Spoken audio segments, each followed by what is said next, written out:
Public pulse TV వార్తలకు స్వాగతం. ఈ రోజు Vizianagaram chamber of commerce community హాల్లో కేంద్ర రాష్ట్ర ప్రభుత్వాలు తగ్గించి జీఎస్టీ మీద అవగాహన సదస్సు జరిగింది. ఇంటరాక్షన్ విత్ ట్రేడర్స్ మీట్ లో స్థానిక శాసనసభ్యురాలు శ్రీమతి అతిథి విజయలక్ష్మి గణపతి ముఖ్య అతిథిగా పాల్గొన్నారు. ఎమ్మెల్యే గారు మాట్లాడుతూ జీఎస్టీ తగ్గడం వల్ల అనేకమైన నిత్యావసర వస్తువులు సామాన్య మధ్య తరగతి వారికి తక్కువ ధరలకు వస్తున్నాయని, ఏసీలు, మోటార్ బైకులు, కార్ల మీద కూడా ఈ ప్రభావం ఉందని, దీనివల్ల చిన్న పెద్ద వ్యాపారస్తులకు మరింత వ్యాపార అభివృద్ధికి జీఎస్టీ ఊతమిచ్చిందని, రాబోయే రోజుల్లో కూటమి ప్రభుత్వం విజయనగరం జిల్లాను ఒక గొప్ప వ్యాపార రంగ జిల్లాగా మార్చాలని చూస్తుందని, ఇంటర్నేషనల్ స్టాండర్డ్స్ తో ఎయిర్పోర్ట్, ఐటీ సెక్టార్, కొత్త వ్యాపార సంస్థలను జిల్లాకు రావాలని ప్రభుత్వం ప్రోత్సహిస్తుందని, ఛాంబర్ ఆఫ్ కామర్స్ సభ్యులు ప్రభుత్వానికి సహకరించాలని కోరారు.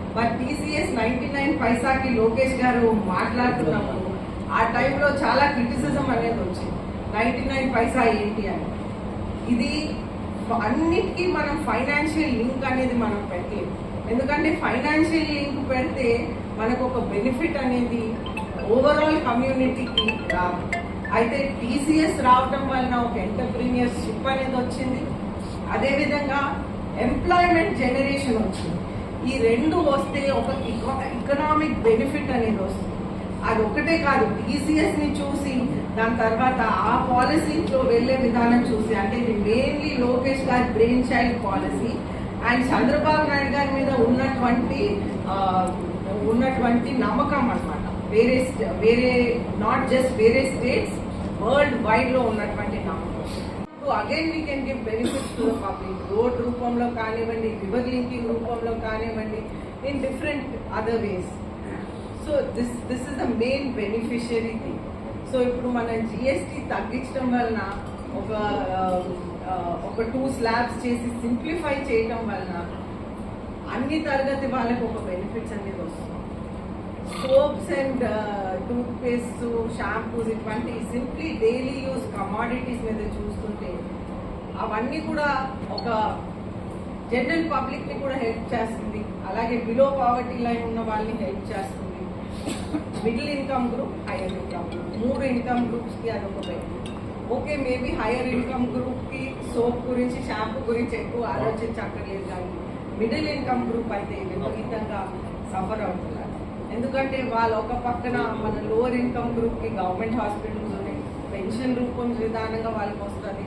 ఆ తర్వాత వాళ్ళకి రేషన్ కార్డు ఉంటుంది. సో వాళ్ళకి బెనిఫిట్స్ అనేది రైస్, ఇటువంటి డైలీ కమాడిటీస్ కూడా ఒక నో కాస్ట్కో వస్తూ ఉంటాయి.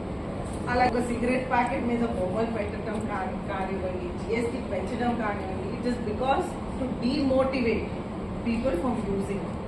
ఆ యూజింగ్ తగ్గించాలి. అలాగే మన యూజ్ ఆఫ్ ఇన్సూరెన్స్ అనేది హెల్త్ ఇన్సూరెన్స్, లైఫ్ ఇన్సూరెన్స్, ఇటువంటి ఇన్సూరెన్సెస్ అన్ని కూడా పెరగాలి. ప్రత్యేకంగా మనం అందరం చూసుకుంటే రైతులు లేకుండా మనం అందరం బతకలేము.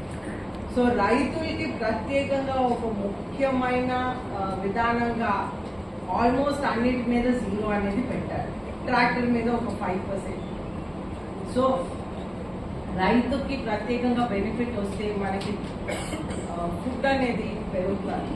అయితే ఈ రోజుల్లో మనం చూస్తున్నాం రైతులు నిజంగా సఫర్ అవుతున్నారు. ఈ రోజుల నుంచి కాదు, లాస్ట్ 15-20 ఇయర్స్ నుంచి.